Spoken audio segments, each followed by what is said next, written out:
You're listening to the ESO Network, your station for all things geek.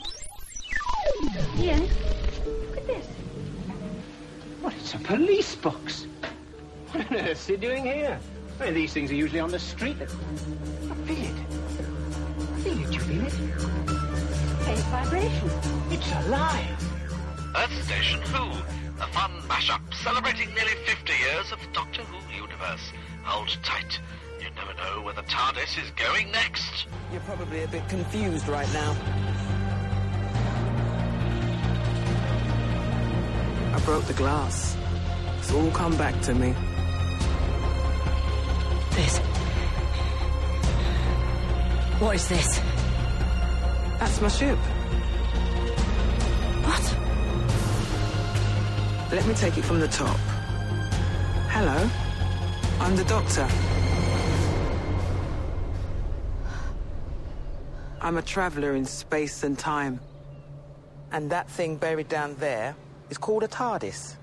Time and relative dimension in space. You're gonna love this. Hey there, Whovians, and welcome back to another episode of the Earth Station Who podcast. Thank you for joining us, folks. This is going to be a good one. We are going back to the Second Doctor, Sierra, and we are talking all about Invasion.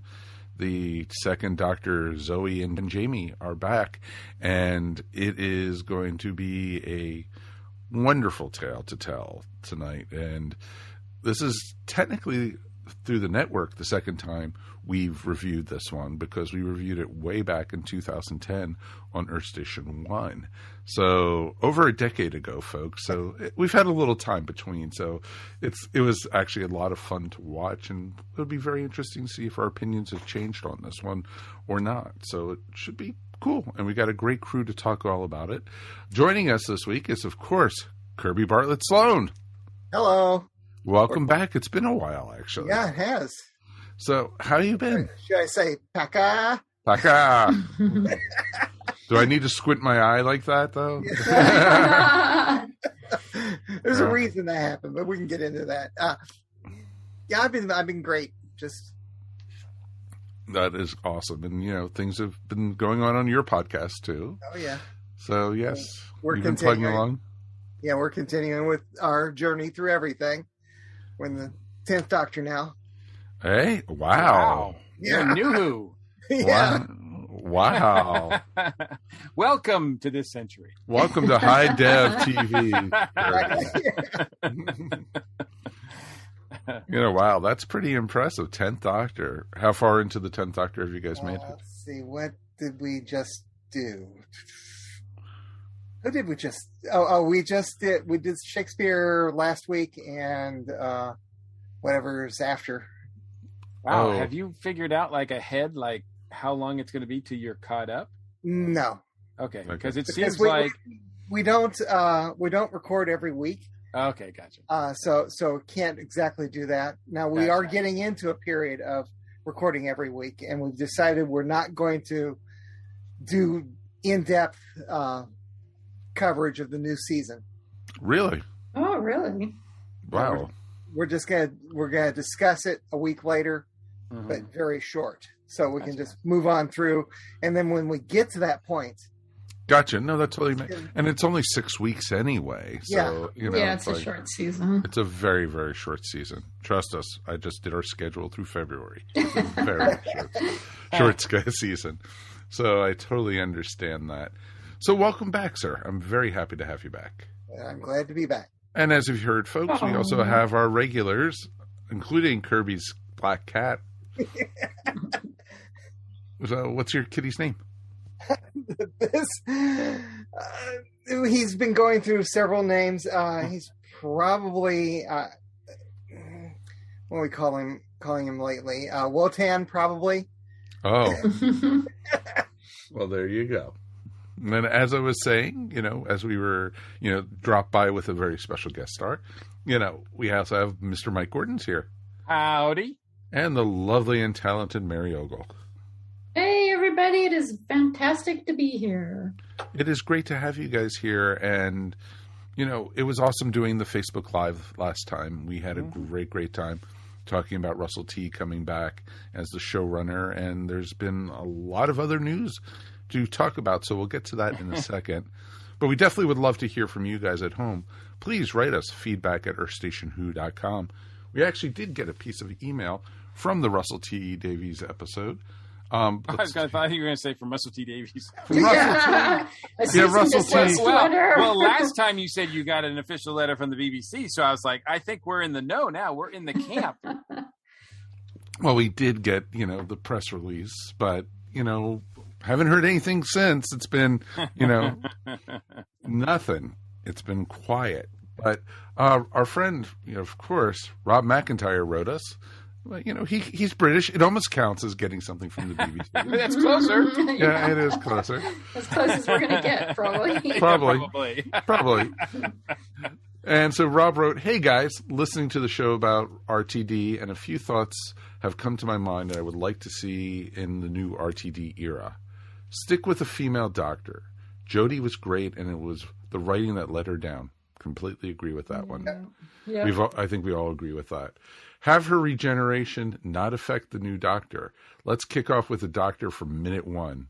It worked with Patrick Troughton, so why not? Pull in some characters from Big Finish. I would love to see the 11 or the Nun, the female version of the monk. That would be pretty darn awesome to see on the big screen. And if we're having a spin-off show, let's have the Paternoster gang. High time they had their own show. Hear, hear. Yes. I don't know if they. Awesome. I don't know if Neg McIntosh wants to do the makeup again, though. I couldn't blame her. One last thing. Keep Sachin Dhawan as the master. He showed great potential, and with good writing, he could be awesome. Keep up the good work, and I miss you guys. Rob McIntyre. Thank you, Rob. Miss you too, Robert. Hopefully, once the pandemic's over, we'll hopefully get you guys to come out for Dragon Con. That would be awesome. Rob and I have been talking about it for a couple of years now, and if the pandemic hadn't happened, this would have been the year that they were going to be coming. So, hopefully things can normalize and they can, travel to this side of the pond, as they like to say, and, it would be great to see them. Most of those thoughts you have, I do not disagree with. I really, really don't disagree. Some thoughts on it, and, I don't really want to get into some of that, especially the master stuff, because I have some theories with that now that might lead into the title, because we got a title of the new season. We have Doctor Who Flux. So, and it's very interesting, going with that, because this, like we said earlier, the season is only going to be 6 parts. And then they're going to be doing the 3 specials. I'm assuming one of them is probably going to be the New Year's special, and then probably another one in the spring, and then for the 100th anniversary of BBC will be in the fall. Never assume. And hopefully RTD will bring back the Christmas special. We hope so, but we also don't know when RTD is going to be kicking in. I think they've said 2023. Oh, I know, but it could be November 2023 for the 60th anniversary. Could be his first Christmas 2023. Yeah. So we don't know, and that's a long time. But it's going to be very interesting to see what we get out of it and who we're going to get out of it. I'm very curious to see where the season comes and does. And we're going to get the season a little bit sooner than we actually originally thought we were going to get it. Yes. Yes. We just got the note. Oh, wait. You mean we didn't think it was going to happen before now? Dude. I didn't think we were going to get until at least probably closer to Thanksgiving here in the States. I wasn't sure we were going to get it this year at all. So really, I didn't think it was going to be this year. I didn't think we were going to get any Doctor Who until 2022. Wow. I thought we were going to get it this year, but not till November. I'm surprised, actually. Technically, they took it all the way through October. Yeah, so it is almost day. November. Yeah. We're actually getting new Doctor Who on Halloween, October 31st. Woo-hoo. And it's been confirmed both in the UK and in the States. So you'll be getting it here, of course, on BBC America. And what are they showing in Canada? Is it still... Is it Sky? Yeah, I think it's Sky up there. they get it on. And then I know, of course, BBC One for the UK. So it'll be very interesting to see. And just in time for me to get that wonderful subscription to AMC Plus. So it's perfect timing. So I'll be able to watch Doctor Who for that. So I'm very much looking forward to seeing what is going to come out of it. It was very interesting the way they announced it with the pattern and, basically the off the air pattern, and then the Doctor breaking through it to make the announcement. The tiny little teaser. Yeah, that was kind of fun.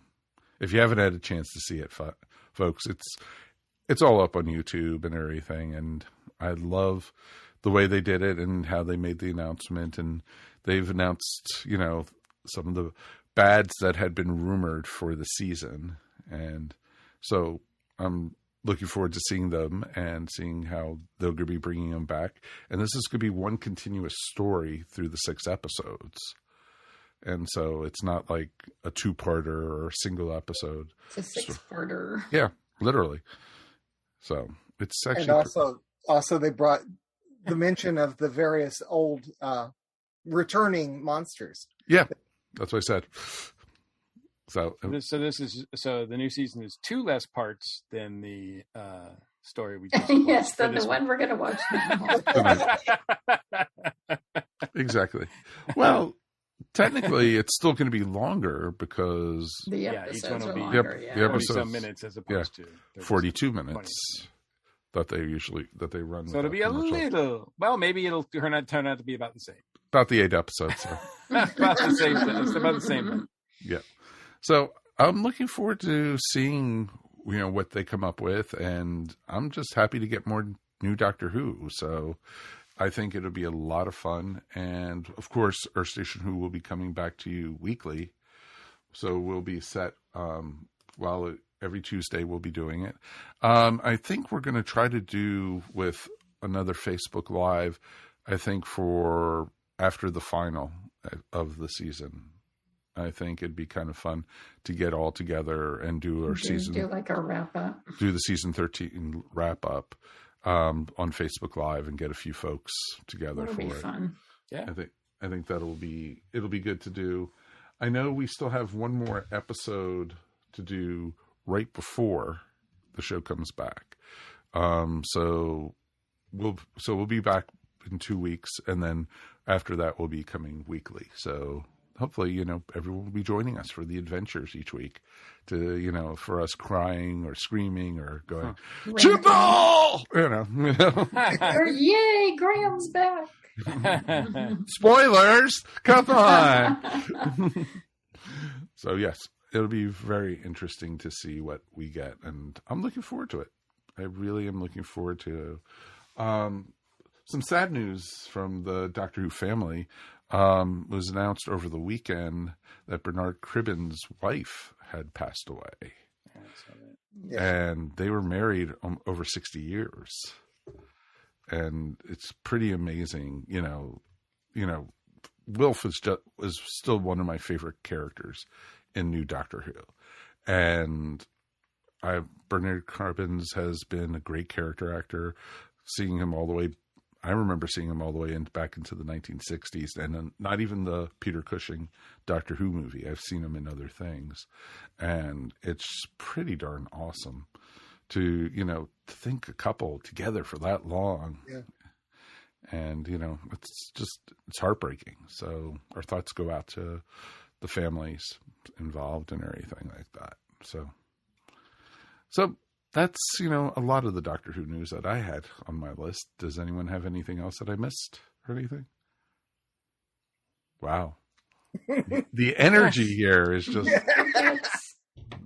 Well, you just let us know someone passed away. So, yeah. I don't think there's anything more that needs to be said. No, I don't think so. And I'll be very curious to see if some of my theories I've had about Doctor Who over the last season come out this time, or everything. I'm hoping they wrap up the Timeless Child stuff. I hope so. In the 6-part storyline. I hope they don't drag it out longer than that. No. I don't know. I'm trying not to speculate, although I wouldn't be surprised if the Timeless Child stuff doesn't go until the very end. Or if they never wrap it up at all. Yeah, that's true. Well, I mean, as we mentioned, I don't think Russell T Davies has any interest in it whatsoever. So if it's not going to be wrapped up during Chibnall's run, he'll just not drop be it. Wrapped up. Right. So it never happened. Yeah, exactly. Right, exactly. That was all parallel universe. So let's let him have his 8 episodes, or 6 now, and then 2 specials to do what he wants, and then hopefully we'll all enjoy the special, the BBC 100th celebration, and then move on. I think that's fair. Wish him good luck and good night. So that should be very interesting to see. Excited about it. Oh, the other big news I did forget about, just was announced yesterday. Sony Pictures is actually purchasing Bad Wolf Productions, RTD's. Yes, I saw that.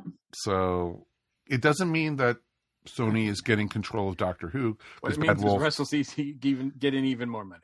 Exactly. But it does mean that, Sony might be backing Doctor Who a little bit more, and, they might have a little more funding coming into the show, possibly, which would be kind of neat to see. I'm sure as a corporation, they won't interfere at all with any creative vision that Russell they've T or never anybody done else. that before. No, I'm sure they will play nice. Oh yeah, you're going to just see... like they do with the MCU and Disney. Mm-hmm. I'm sure they will play very nice with them. Well, I'm sure we'll see a PlayStation 5 somewhere on the TARDIS. That'll be cool. Hey, you know what? If there's Doctor Who video games, that's a good thing. That would be awesome. But that's all BBC licensing, though. That's True. Not Bad Wolf. Yeah. So yeah, I'll be very curious to see what goes on and everything. But good on them. Very good on them, And any corporation that is interested in the ESO network, we are for sale sometime. Anytime. Yeah. We're a lot cheaper than Bad Wolf, probably. $1.98. Mike, what's the value of the ESO network right now? I think we'd have to pay them. Please take it off our hands. Please take it. But yeah, it'd be very interesting to see what's going on. But yes, it was very cool. So let's take a quick break, though, and let us talk about Invasion in a moment. Boom.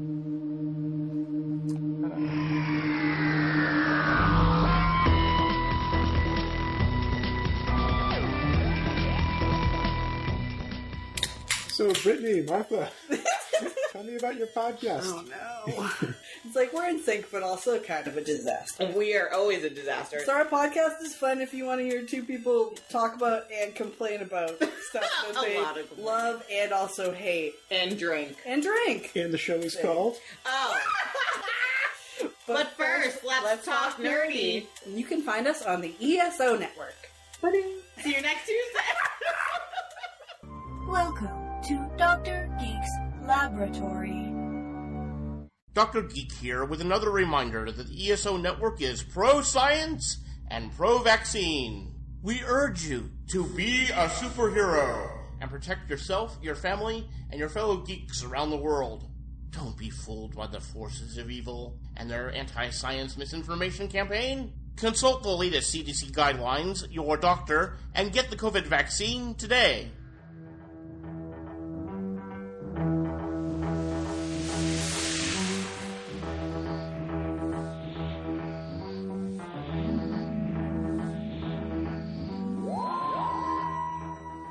Welcome back to Earth Station Who. We are now here to talk about the Invasion, going back to November of 1968. I was around already for this one, folks. So and I know Kirby and Mary were too. Yeah. The second episode aired on my birth date. Ooh. So when people go back, what episode of Doctor Who was being broadcast when you were born? It was the second episode of Invasion. So, no wonder you were so keen on doing this one. And I was getting ready to turn 9. God, you make me feel old. Actually, I feel like a kid now. Yeah, I'm the baby of the group. Yeah, that is true, because I was just over a year and a half at this point. I was coming up on my second birthday. I was 3. So there you go. So, Old Man Kirby. Yeah. So, tell us your initial thoughts on this one. When did you first see it? Yeah, when did you first see it? Who, me? Yeah. You're Old Man Kirby, so yeah. Okay.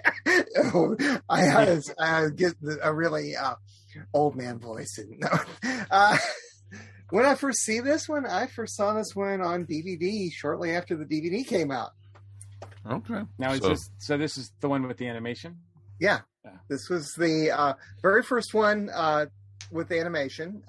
Cosgrove Hall, the same people who came out with Danger Mouse, did the animation for this. And I first saw it probably 2007-ish. Mm-hmm. The DVD came out 2006. Right. And I just love this one. So it's interesting too, because this one lays the groundwork, it felt like, while watching this, for the whole Third Doctor's era. Yes. Because it is a true unit story. Mm-hmm. You know, the story with the first unit story. Well, it is, but it's a true unit story. You know, like when they had the Yeti, they had even it was Colonel Ledgworth Stewart at the time, and he was in the military. He wasn't. Right. It was a unit. There was no unit. But this he had no unit. Exactly, but you could have easily taken Troughton out of this and dropped in Pertwee very easily. Yes. I mean, it was definitely an Earthbound story. Sure. Mm-hmm. I don't know if I'd go that far, because Troughton does have some moments in this one. He does. But I like the fact that not only is it like, you know, the Brigadier is in this, and this is, you know, obviously the character was in there before, but this is his first time as a Brigadier, first time we see Unit, and like the first time Unit's introduced, Benton is right there, and I'm like, wow, what a complete setup right from the get-go of Unit. Like, it's just it's not something that well, I did notice though, the one difference between this and the Third Doctor era is that in this one, Unit still doesn't have complete control to do what it wants. By the time that the Third Doctor era comes, like, Unit just like, we can do whatever we want. Like, we are Unit. Yeah, we're a unit. Like, everybody else has to back off and let us, you know. We don't have to go to Geneva. Here they're like, we have to have permission before we could do that. Like, they do some things that they're not supposed to do, but they're well aware that they're not supposed to do them. So, and so it was kind of cool to see this early stage of Unit, I think. Yeah, that's funny hearing Corporal Benton instead of Sergeant Benton. Exactly. Yeah, but now Mike, I know, because the first time, as you mentioned, the first time we saw this and reviewed it was 10, 11 years ago on Earth Station 1. Was that the first time you'd seen it as well? No, I had seen it when I bought the DVD. Gotcha. Probably 2007. Gotcha. Because I was a huge Second Doctor and Jamie fan. Yeah. And this was one I was chomping at seeing. I had seen the found episodes, you know, the episodes that had been, you know, that weren't missing and stuff, you know, at conventions. And, you know, I've seen the scene of the Cybermen marching down the Capitol steps, you know, tons of times before that at conventions. I have even seen people cosplaying that at the U.S. Capitol. And everything, and now you would never see that ever again. No, but it was, you know, this was probably late 80s, early 90s that I had saw that at because Creation was at one of the hotels not that far from the Capitol. So it was, you know, seeing, you know, being able to do that and seeing that kind of stuff. So yeah, this one I had seen, you know, but I had watched it, I think, with William. He was like 7 or 8 at the time, and you know, it was pretty awesome.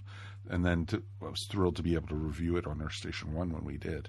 Yeah, Mary, what about you? When did you first see this one? This is the first time I'd seen it. Ooh, wow! What? Usually that's the case for me. Like, the roles have reversed. Yeah, this so is the first one. What were your thoughts? Like, you must have been like, "Oh, it's an 8-parter. It's an early one." Well, I was glad it was a second Doctor because I really like the second Doctor. Yes. But Jamie and Zoe. Yes, right? and Jamie and Zoe, like the perfect TARDIS crew. Yeah. And so that I was happy about. But going into it, I will admit, I was like, oh no, eight parts, that's going to drag. And it didn't. I loved it. I thoroughly enjoyed this one. That's awesome. I think for me, the first 2 or 3 episodes, like, because we don't get the Cybermen reveal until the end of episode 4. Yeah, I think it's 4. So, like, yeah, the first 3 episodes, I think there is some filler because they're going to the headquarters and they go back and then they go back to the headquarters. I mean, they're running back and forth. Yeah, and it's like, it just seems like, they know that something's coming, but they just want to take their time to get there. And I'm like, once the reveal of Cybermen is there, then I felt like it happens so fast. I'm like, I wish they had revealed the Cybermen like 2 episodes earlier and then could have spaced out some of the invasion parts of it, because I thought some of that stuff went by too fast, actually. You know what? I just enjoyed watching Jamie and Zoe. Yeah, no matter what I was about to say the same thing. Everything they were doing was great, and I loved Zoe the model in this. Zoe gets some good stuff in this one. Now, you know what happened during first broadcast of this? I was born. That's what happened. That's a lot. That's a big deal, Kirby. They initially wanted to keep the Cybermen a secret. Sure. And that's why Cyberman is not mentioned in the title. And there's got to be all this nice build up until that episode 4, conclusion of episode 4. However, the Radio Times. Damn the Radio Times, even once again, they never learn. In the listing for episode 1, they had the picture of the Cybermen coming down the steps of St. Paul's. Was that a half article, and the other half was all who was going to be the next Doctor? and so Patrick Troughton's leaving then next season. Who can replace him? And so people watched that first episode, and then they wrote into the BBC, and they called the BBC going, "Why is there a picture of Cybermen? There weren't any Cybermen." Yep. They'd have to wait. And yeah, I guess knowing what's going to happen for me, since I'd seen it before, I was just anxious to get to that part. And so for me, the first 2 episodes kind of drag. But it's the whole, like, I like the crew, obviously. I wish I could have we had more time of Jamie and Zoe working together. But it seems like, she was off on vacation during one part of this, and he was off on vacation like the other part of it. And it's like, okay, so we get one or the other. And the introduction of Unit and the bad guys, Vaughn and Packer are so awesome to watch. They're it's really more about them than the Cybermen. To me, I consider them the big villains in this. Yeah, I agree. Absolutely. They're the ones who invite the Cybermen in. Right. Oh, exactly. And Vaughn is just pure evil, and Packer is like a sadist, and it was the perfect pairing.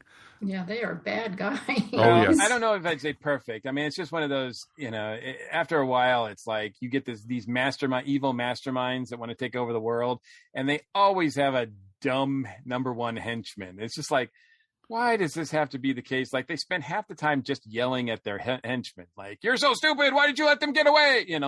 Like I'm just like, so that, but at least Vaughn has a nice rhythm to it. Why did you do that again, Becca? What's up with you, Becca? Hey, Becca! Hey,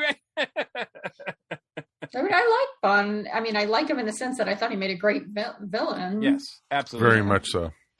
And I thought, he was the mustache twirling villain the whole time. And, what was the deal with his eye, though? Because sometimes it was squinty eye. It was like one time it was like completely closed and then the other times. He had been in a car accident. Oh. And that was causing issues with his eye. And it actually, throughout his career, you could see it got better. But right then. It actually made him more menacing in a lot of ways. Yeah, actually it added to it. Yeah, they actually kind of mention it too. They make it a point. The doctor makes it a point early on after they meet. Like, did you notice his eye? He never blinks or whatever. I thought that was like rude. No, just kidding. Okay. Now, the one thing with Vaughn yelling at Packer, which I love Packer's reaction to being yelled at, because he thinks, "Oh, I'm such a tough guy," and then he just kind of cowers falls into himself. Don't yell at me, Daddy. I'm sorry. And as I was watching it this time, I watch it with my oldest daughter. She loves classic Doctor Who much better than new Doctor Who, and even though she'd seen it before, she forgot about Vaughn saying "Paca" that way, and I pointed out, and she started laughing every time he said "Paca." It is. I was like, I don't know if it was in the original script or whatever his name was, but I'm like, man, I can't imagine his name being anything else because it's so perfect. Just the delivery of that. Yes. There's a lot of audio cues in this that are just outrageous to me. Like whenever the Cyberman, whenever that secret door opens to reveal like the connection of the mind of the Cyberman or whatever that is that he's talking to. Yeah. It's like it makes this like sound like someone's like belching really loudly, like and the voice of that cyber controller thing is like somebody speaking underwater. I guess that's the actor that played Packer that's doing Yes, that. it is. It is. So, which was mind blowing, because Vaughn's getting it from both sides sometimes. Literally, yes. It was interesting. He's in the middle of a Packer sandwich. Peter Halliday, who played Packer, was on Doctor Who for a period of 20 years. His first appearance was in this one. His last appearance was in Remembrance. Yes, that's right. Remembrance of the Daleks. Wow. Well, I did see where Kevin Stoney, who played Tobias Vaughn, was in an earlier story of Doctor Who, and then a later one. Actually, a Cyberman story with Tom Baker. Yep. Yes. The only Cyberman story with Tom Baker Right. he's in. Well, and you can't even tell it's him because he's under so much makeup. Right, and also Edward Burnham, who was the professor in this, was also in Robot. Yes. Professor Ketterwell. Yes. That he's very distinct. Yes, I knew I'd seen him before. Oh, I've seen him in the Avengers. I've seen him. Yeah, he got a lot of work. He definitely was. He made the rounds, and they all did. Yeah. But, it's a small island. Yeah. But one of the things I loved about this, though, is that Zoe wasn't the screaming companion, and she never really was. No. She got good stuff in this one. Oh, I loved that. She was the one who aimed did the calculations, just like, for the rockets to blow up the cyber fleet. And it was awesome to see. And it was just like, yeah, you take that, Cyberman. Don't mess with Zoe. And Jamie gets shot in the leg. Had to get him out of there for his holiday somehow. Yep. And did you notice the continuity error in the animation for the first episode? If you've seen, what was the one just before it? The one before this one? Yeah. The one before this was Mind Robbers. Mind Robber. Remember, she's wearing the cat suit. Oh, that's right. She should have still been wearing the cat suit. She was wearing it under the clothes, because you remember. Right, and also inexplicably around episode 6, she changes back into the cat suit. Yeah. Exactly. And it's like, what happened to her jumper or whatever she was wearing? Yeah. And the boa, I loved it how, they were able to see that Zoe and the other young lady were in those capsules because the boa was sticking out of the... Isabel, yeah. Isabel, she was the girl I was just like, I wanted to strangle her. I liked the idea that she was a photographer and everything, but then she went down the route of being just... Was she really? Yeah. I mean, we saw her photos. Yeah, okay, the pictures of the Cybermen in the sewer. Yeah. Well, they kind of look fake there, can't really... They looked out of focus to me. So I don't know. She was not great. She got better as the story went along. The first couple episodes, I thought she was going to be really annoying. And then later on, she's not super helpful, but she's not a hindrance either. At least not in the way. Yeah, exactly. Yeah, actually, she's getting tea for everybody, so that's cool. Can I just also say, because we talked a bit about the animation, how this was the first one. I dig the animation on this one. I think it works. They go from here. Later ones, they do different styles that don't work as well, and then the ones that we've been getting lately have been really good. But I think this one, I didn't feel like it had felt dated or aged as far as the animation goes. I thought it fit right in with the story, and I thought it was really serviceable. Yeah, that was interesting because I was actually expecting it to be not very good. I thought, it's the first one. My expectations are going to be super low. Mm-hmm. But I was pleasantly surprised at what a good job they did. And wondered why it went downhill. After the next couple, I think, after this are not as good, if I remember correctly. Mm-hmm. Right. I think we've seen most of them already, so thank goodness we don't have to go back to those.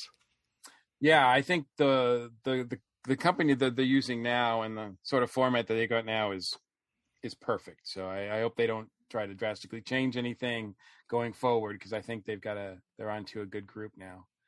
But this was fine. I like I said, I thought maybe since now that I've seen more animated episodes that I'd look at this one exactly like Mary and go, oh, this is going to be awful. But nah, this one's much better. I can, especially what's the one where he's in France? I think that's the worst.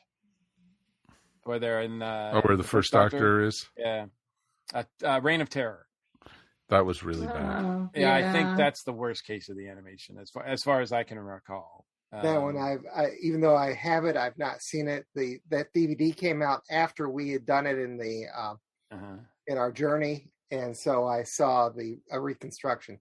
Gotcha. Oh, that's something with this. I've never seen the two episodes on Invasion done as the reconstruction. We did at the convention that I had seen. Not fun. And everything, but you see pictures of the Cybermen, and it's just like, oh, really? So it's just. This is one of the very first stories where they didn't have a photographer on set to take the photo snaps, like they had. Gotcha. A lot of things, and they had a photographer right there in the camera.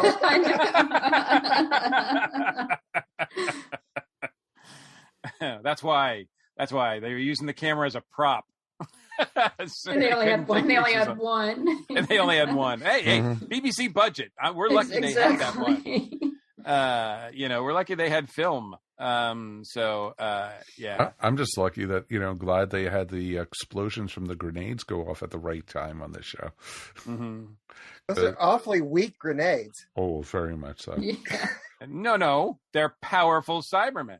Yeah. I love the idea of the wacky, mad Cybermen in the sewers. Mm-hmm. In fact, I know that this doesn't pan out in the story, but for my money, because they say they successfully destroyed 2 out of the 3. So in my fantasy, there's still a mad Cyberman running around the sewers. London sewers, just running around like a crazy cyber person. I love that idea because it's just so crazy. How he just runs right by them and they're like, what? They're so worried about him. And then he runs into the other 2 and starts taking them out. And I just thought he was great. He was great. That's the idea. It's kind of, and these are the creepy Cybermen. Not the plasticky Cybermen that we get later, which are, kind of effective, but, not as creepy as these guys. This is my favorite Cyberman design. Yeah. I mean, it still looks, obviously the zipper and the boots and everything still look pretty hokey and low key. I mean, I can't say that they are like my preferred one, because obviously Cybermen should look a little bit more mechanical than the one, but the way that they walk and the heads, I think the heads the helmets are great. Yeah. Oh yeah. They're really, with the little and I'm glad they kept that too, with the little tear in the eye. It just makes them look tragic. And it reminds you that there's a person in there. That's the same style head that later turns up in the museum in the Ninth Doctor story. Oh, and Dalek. Dalek, yes. Yeah. Yeah. That was the interesting part about it, just the style and the look. But this is the last time we see the Cybermen until the Tom Baker era. Wow. And they got the same guy to be in it. That's wacky. Wait, so the Third Doctor never faced them? No. God, I guess I never realized that. Nope. All right, so we talked about Vaughn a little bit, but I have to dial back, because at one point he mentions that he is no longer human. And then, of course, that wonderful scene that he has where he has the professor shoot at him. I love that scene. Oh, yeah, he has bullet holes like right under his throat. Right, so he's obviously, they were led to believe that he's cybernetic or augmented. Steel? Or augmented, something. Yeah, thank you. Partially converted is the way I look at it. Yeah, like down there, and I don't know. Is the same true for Packer? No, it's just Vaughn. It's just Vaughn. Well, there were also, if you remember, there were other people working in the warehouse who were able to lift those huge containers. Yeah, and they look perfectly human. Right, but were they cyber enhanced too? Because when the Doctor Jamie tried to lift it, like some kind of Superman, or something about being controlled makes them stronger or something. I mean, who knows? Yeah, they don't explain it. Yeah, I wasn't really sure what was going on there, and despite the fact that he's been augmented, I mean, he's still taken out pretty easily by them. So at the end, but I like the turn, how he works with them at the end, how he works with the Doctor. The Doctor tries to appeal to his better nature, like, but for the Earth, for humans, and he's like, I'll do it because I hate them. I'm like, this is awesome. Like, he's still a bad guy. He's still a bad guy to the end, but he's doing the right thing, and I like that part of it too. I mean, he really is one of the best Doctor Who villains, really. Mm-hmm. Oh yeah, and it was, he didn't do it for the betterment of humanity. No, he did it for revenge. Oh, exactly. I hate them. I don't want them, Daddy. I don't want them around. And so, it was just, it was great, and there was a lot of great moments with him and the Doctor. I loved, like even the very first time they met, the chemistry between the two of them was awesome. And everything. And I just love, this is, I'm thinking about it too, because you put it in my head that like this would be a great Third Doctor story or whatever. But man, they're like, I love both of them. But I do admit that I'm more of a Second Doctor guy. And, like if Troughton was the case, he'd just storm in there and be like, and confront the guy. Whereas I love, Troughton's demeanor and how he's like, oh, yes, I'll sit down and have tea with you. Like, he's just like, oh, thank you very much. Like, he's just such a gentleman and so off-putting by his ability to just kind of like be there instead of be really aggressive. Whereas, Pertwee wouldn't have done any of that. He would have just been like, "You need to stop." Venusian. He would have like chopped. He would have tried to chop him and then hurt his hand because it would have hurt. Like...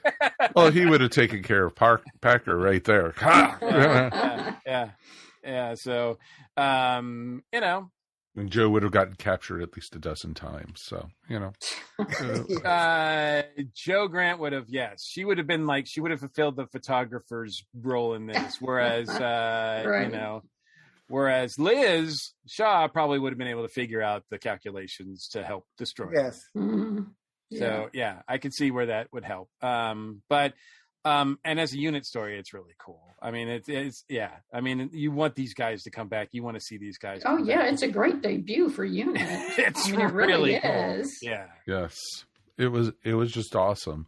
It was fun. And the one thing I did notice, though, you remember part of the reason they went into London and then to, Vaughn's headquarters and stuff is because he needed his little, transistors or his little circuit boards fixed. And he never got those fixed. He never got those fixed. He never. No. Nope. And they changed appearance between the animation and the live action. Well, yeah, that's yeah. That was weird. No, it's understandable. Well, if you think about it, what they had in the 1960s, like the square blob, Right, but in the animation they made it look more like a memory chip or something. More modern, yeah, exactly. Yeah. And exactly. so it was really interesting. And yeah, it was just like, where did it go? What did it do? The only thing it did, it made the TARDIS invisible for a moment. Well, it did. And it did skip. It did skip a lot at the end. So it did jump. I mean, Jamie was in the hospital for a while. So, look, if you want a no prize, then I'll say that while Jamie's in the hospital recovering, the doctor and the professor are working on the circuits. Okay, I'll take your word on it. Yeah. Headcanon accepted. Yes.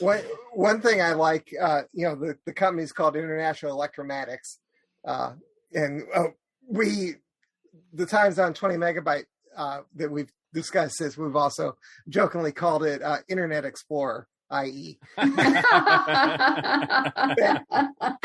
but there was a cameo of International Electromatics as in Pete's World. As Cybus Industries was using a large 18-wheeler that said International Electromatics to kidnap those homeless guys. Oh, that's right. Oh, wow, that's cool. That's a nice Easter egg. Yes. I understand this is supposed to take place in the future as far as when this was filmed. But in the past now for us, I think it's later in the 20th century. So. Well, I think most of the unit stories were supposed to take place in the 80s anyway. Gotcha. That makes some sense. Because it does seem like they have technology more ahead of when this was filmed in 68. But yet, by looking back on it now, it's like, nah, you didn't get that right. Oh, well, although some of it, I mean, he did introduce kind of the Walkman. He gave Jamie a Walkman. Oh, but everyone at that time did have the little transistor radio. Yeah, I had a little transistor radio about that size. Yeah. So it's, but I mean, the Walkman were about that size too. So not a huge technological jump between 1968 and the 80s. Yeah, you would think that Jamie would be scared of the music that was coming out of it. Where the wee band coming from? Is there Jamie's not by this time. Jamie's he's kind of figured it out. Yeah, he's kind of figured stuff. He's not like that backward warrior anymore. Oh, from the season before this, yes. Yeah, exactly. He's a seasoned traveler now. Well, he is. And look, the scenes between him and the doctor. I mean, he and Patrick have so much great chemistry, and it's great when they are sneaking in. They have so much great chemistry. They went canoeing together in this. Exactly. Whenever they're sneaking around, they're great. They feed off each other, and whenever they're captured, they feed off each other. And the sequence where they're, I don't know, it's kind of rough. The sequence where they kind of rescue the girls was tough. I don't know. Yeah, that was kind of tough. I was like, the action adventure, Jamie hanging from one hand from the rope. I'm like, I wonder if they really tried to do that in the real version, the live action version. According to the thing I read, that when they were filming that, the photographer, his character, her skirt kept getting blown up around her neck. So So Jamie had some weights sewed into his kilt so the same thing wouldn't happen to him. Because I was just like, man, you got all these low shots. We're looking up at everybody. Now we're looking up at the helicopter. Oh, there were a couple scenes. There was a couple scenes of her actually, in the animated versions where you do see her underwear and stuff. As she's climbing around, it's like, oh, those pervs. What are they doing? Yeah, because 3 out of the 4 of them are wearing skirts. You're like, Fraser. Every time I've seen Fraser at conventions, he tells that story about the weights. And he also has the story, since part of the filming was at the Guinness factory. Around lunchtime, they started giving them Guinness so that by the end of the day they could barely act. Slurring their. So if in some of these scenes they seem to be slurring their words. So that explains those Cybermen walking like that. That totally makes sense. That is awesome. Well, that is cool. Any other highlights of this, or do we want to go ahead and rate this one? The music's really good. Yes. I was like, wasn't this the only time that composer worked on this? Yeah. For some reason, Douglas Camfield did not want to use the regular composer, so he pulled in this guy. And I think, if I'm not mistaken, isn't this Terrence Dick's first? He was the script editor. Yes. Yeah. Isn't this his first assignment as script editor? I think so. Yeah. Yes. Gotcha. I don't know. Had he done any stuff with Doctor Who prior to this? I don't think so. Not sure. Gotcha. No. But one thing I like about the music, the music when Unit is driving from one place to another, that bouncy music is kind of weird. The happy-go-lucky music. The Unit theme, every time Unit comes on, it's like, and it's like, I think Unit needs a it's a little too Keystone Cops there. Yeah, that's true. I love the background music in Vaughn's office. Oh yes, it's so. I think it is actually called Muzak on track listings, but it's so. It is. I just checked here. It is. Track number 6 is called Muzak. Muzak. Yeah. Mm-hmm. That's awesome and everything. One of the things was interesting because it said it was written by Derek Sherwin from a story by Kit Pedler. Yeah, I noticed that too. And I wonder if there's a story behind that, or was this originally written for something else and then converted into a Doctor Who story? Part of it is that anytime they use the Cybermen, they have to credit Kit Pedler. They even credit him now. Okay. Gotcha. It's like a Terry Nation kind of thing. Yes, it's exactly right. Except better. And at least they called it The Invasion instead of Return of the Cybermen, which was originally supposed to be called. Well, as Kirby pointed out, they didn't want to blow the surprise. Well, and it was perfect because that also reminded me of Earthshock, something similar. Yeah, really strange. It's called The Invasion on everything official, and yet when you watch it, it just says Invasion. There's no the. It just says Invasion. So I'm like, that's kind of weird. Why don't we just call it Invasion? But everything official that you see online or the Target book or whatever says The Invasion. So it's kind of weird how that worked. Well, I have that one. No, I don't have that one. Oh. Okay. What? My Target. I don't have that many Target books. Oh, I see. I've got about 30. So it was by Ian Marter. Yes. He wrote the novelization. Cool. And it says that the novelization restores material cut from the original shooting scripts, including the unit raid to rescue Professor Watkins and Vaughn convincing Rutledge to shoot himself. Oh, interesting. Because I was going to say Rutledge was an interesting character. Because I was going to say the episode, where they said, "Oh, we're going to go get Professor," the professor, and then how did the raid go? Oh, great. Exactly. There's a few things like that. It's like, how did it go? It's fine. Yeah, we got it. 8 episodes and they couldn't fit the raid in. In the novel, the Russian air base is named Nick Courtney. It's a punning tribute to Nicholas Courtney. So, did you guys think this worked as an 8 episode? Yes. I would have preferred it to be 6. You could cut off some of the fat in the first 2, but otherwise, I thought like the last 3 or 4 are great. No, totally. I think. What's up, man? You could have cut it down, but I still didn't. I still enjoyed every episode. Oh yeah, there's some things that could have been cut back, but I'm really impressed. This one moved very smoothly, and and we're not that far of episodes away from War Games, actually.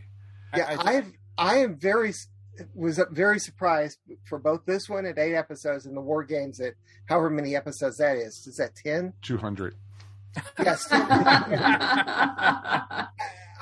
When I first watched them, I went into them going, so many episodes, and yet I get sucked right in. And War Games in particular, that one I will actually sit down and spend 5 hours watching it. I think it's a true testament to Patrick Troughton and the other 2 actors there, Wendy and help me out there, Fraser, right? Just because, look, if this was a 8-part story and you went through the same motions instead of a third Doctor, I'll put this on you, Mike. Though maybe it was a first Doctor story, you'd be going like, "Why is this 8 episodes way too long?" Yeah. The thing is, even if it was the second Doctor with Ben and Polly, I think it would have been too long. Probably. I mean, it's just. I mean, truth be told, you could watch the 3 of them read the phone book. I mean, they're just so delightful. Mm-hmm. Exactly. I'm going to love it when we finally get Wheel in Space to be able to watch. So it should be real interesting to see. So which is weird because I have Wheel in Space available to me to watch on BritBox. Yeah, what is that? I noticed that was on BritBox, but I didn't try watching it. I haven't tried watching it yet either, but it's there. Interesting. Maybe a Cyberman will come out of your TV if you start watching. Yeah. It's like The Ring. Wheel in Space is the only story I have not seen. Wow. Really? At anything at all? Of all of televised Doctor Who, that is the only story I have not seen. Wow. Were you off that day when you guys reviewed it? I was out of town or something. Gotcha. And so I did not see it. I don't blame you, Kirby. Like when I'm not going to schedule to appear on an episode, I don't watch the story either. When he's not on it, he doesn't listen even to the episode to see what he's missed. I have years ago, I determined to myself I wanted to see every single story, even reconstructions. And I've done that except for Wheel in Space. Well, I know what you do. And maybe when we're done here, I'll. Well, actually, wait up because we'll do it probably sometime in the next year. I'd love to hear your reaction with it. Sure. And the thing is, I'm thinking of dropping BritBox. So better do it soon. No, I'll figure out a way. I can only afford a certain number of streaming services, and we're not getting that much out of BritBox, so we're thinking of switching over to Disney Plus. Yeah. Well, now that you're on the 10th Doctor, you can't write it off anymore. It's a podcasting expense. Right, as if I were doing that anyway. Well, come on. Yeah. Now we know where Mike Gordon gets his money from. He writes this off, writes that off. God. My wife often asks me, "You're doing all this podcasting stuff and Doctor Who stuff. Can't we get something for it?" I said, "I go to conventions." No, it's like ask my accountant. It's like, "Can I write off this Doctor Who stuff? Do you do a podcast still about it?" Yes. Do it. Go for it. Even pop figures. If it's Doctor Who, sir, yes, you can. It's like, okay. There you go. Come on, BBC. Let's get that license back. Come on. Daddy needs some new Doctor Who pop figures. There we go. All right. So let's give this a ratings. 1 out of 5 TARDISes. 1 being the worst, 5 being the best. Mary, since this was the first time you've seen it, ladies go first. I think I really enjoyed this. I think I'm going to get a 4.5.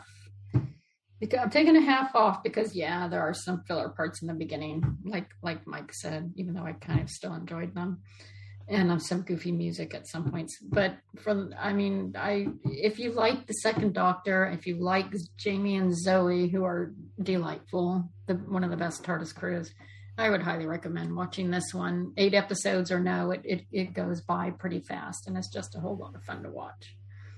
That's awesome. That is really, really awesome. Kirby, what about you? 4.5. It's not perfect, so I have to knock just a little bit off of it, mainly because of the filler. But other than that, I absolutely love this particular story. One of my favorite Troutons. Okay, Mikey. I'm going to go ahead and give it a 4.5. I'll give it that extra half, even though I do have some, it is kind of rough in the beginning. But not that rough.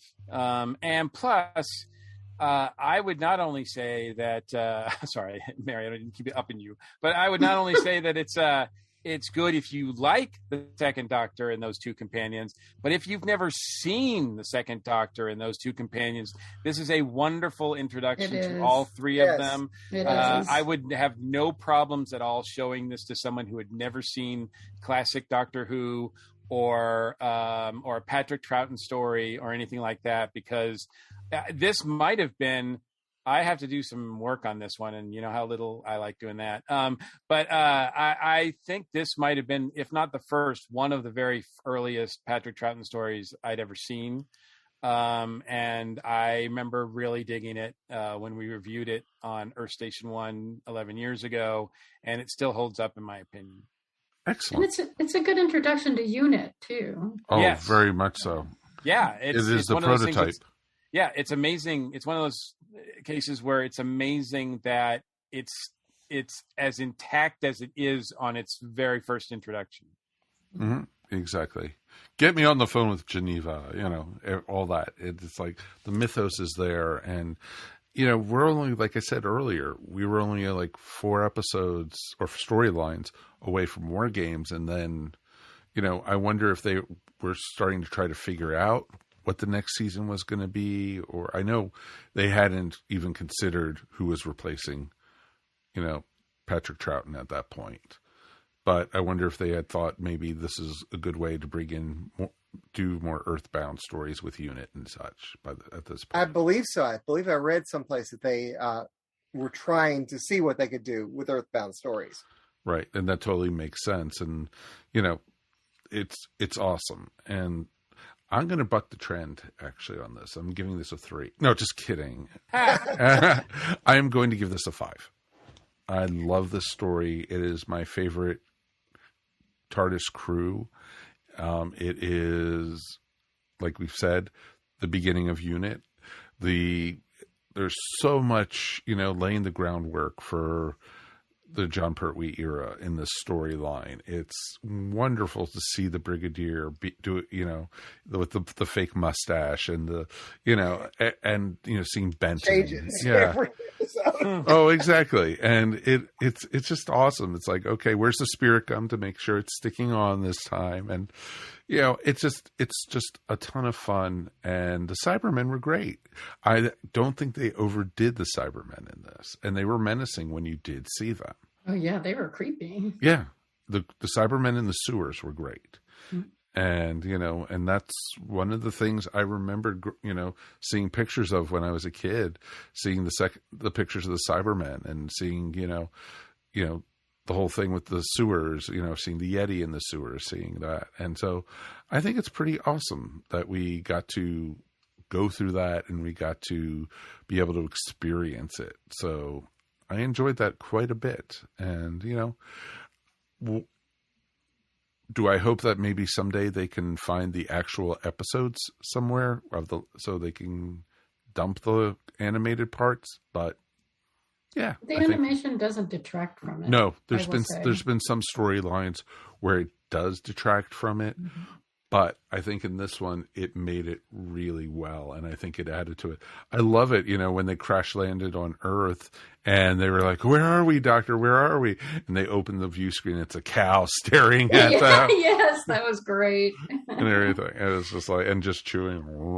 It's like it'll be strange if they do find the episode 1 eventually, because apparently they added in that spacecraft on the far side of the moon because there's mention of it, but there's a continuity error as well. It doesn't, I don't remember the exact story, but it doesn't quite match up. And so they, Cosgrove Hall added that spacecraft. Well, to make it more a little consistent and everything. Yeah. No, that totally makes sense. And, I was trying to see if there was any pictures of the Master or anything in the background, because in a lot of the animations that they've done, they'll sneak something in. They'll sneak something like a wanted poster. The Master. They did not the Master, but there's a bad wolf on the wall with the phone number. I missed that. Oh, that's awesome. That is awesome. Well, and the Kilroy that was here that you see in the when they were climbing up the elevator shaft, the lift shaft, that was put in by Fraser. Oh, really? He actually drew that. Oh, that's awesome. Oh, funny. That's cool. He got in a argument with Douglas Camfield because Douglas Camfield didn't really want that, but Fraser said this facility would have been built by people just after the war, theoretically, and they would have done things like that in lift shafts and stuff like that. Oh, very much so, because I remember those were all throughout the bunkers and everything, so it makes perfect sense for that to be in the elevator shaft. That's pretty awesome. Well, awesome, guys. Thank you guys so much for joining us this week. And we will be back again in 2 weeks. And we are going to be looking at the Sylvester McCoy era. And we are going to be looking at, for the next episode, we are going to be looking at Paradise Towers. Ooh. And so that's one I actually have not seen of the Seventh Doctor era. Really? Yes. And that is so timely, because I think, we were talking about that comic that's coming out. That's a sort of a sequel. And I believe the first issue is going to be out like within a week or so. So perfect timing. So I think that's pretty cool. So let's thank everyone for being here tonight. Of course, Kirby, thank you as always. It's always fun to hang out with you guys. Can you want to give us a little spot? What's going on with the new podcast? 20 megabyte? And on the 20 megabyte Doctor Who podcast, as we've been doing for several years now, we are going through every single story in order. And we are in the 10th Doctor now. And so are you guys going to do spin-offs and stuff? I'm encouraging it. Adam keeps going back and forth about it. Okay. So I think we will eventually. That's cool. Once we reach the end of everything, I can't see him stopping. So we're either going to start over again or go into spin-offs. That's awesome. I don't want to do class. Well, who knows? Maybe there'll be new spin-offs for you to do. Exactly. One only hopes. One only hopes. Awesome. And Mary, thank you as always. Oh, thank you. Always a great time talking to you guys. Anything you want to talk about with your artwork or anything? Well, you can find me at maryogle.com or on Etsy at eVision Arts. Excellent. And Mr. Mike, we made it through another one, my friend. We did. And as always, it's my pleasure. And just to follow up on something I said earlier, I did do the work, and it looks like this was the first Second Doctor adventure I'd ever seen. Really? So it was nice to revisit it, and it still holds up. That is awesome, Mike. That is very cool. Well, thank you, everybody, for listening. We'd love to hear from you guys, feedback, at earthstationwho.com. Of course, if you haven't done it before, please subscribe. We definitely always need some subscribers. And if you feel generous tonight, 5 stars and a review would be even better. A lot of people say, oh, reviews, whatever. We really love those because we hear what you guys are talking about and hearing what you guys think of us. We definitely would love to hear it. Until next time, my name is Mike Faber. On behalf of myself, Mr. Mike Gordon, Kirby Bartlett-Sloan, and Mary Ogle, we will see you next time here on Earth Station Who. Peace, and please get vaccinated, folks. I want to see you in person and give you all hugs. That's it. We'll see ya. You have been listening to Earth Station Who, a bi-weekly pop culture podcast dedicated to all things Doctor Who, featuring talents from across the universe. All topics on the show are the sole opinions of the individual and are used for entertainment value alone. You subscribe to our podcast up on iTunes, Stitcher, or follow our blog at www.esopodcast.com. You can also follow us up on Facebook, Twitter, or Google+. If you enjoyed the show, please leave feedback up on iTunes.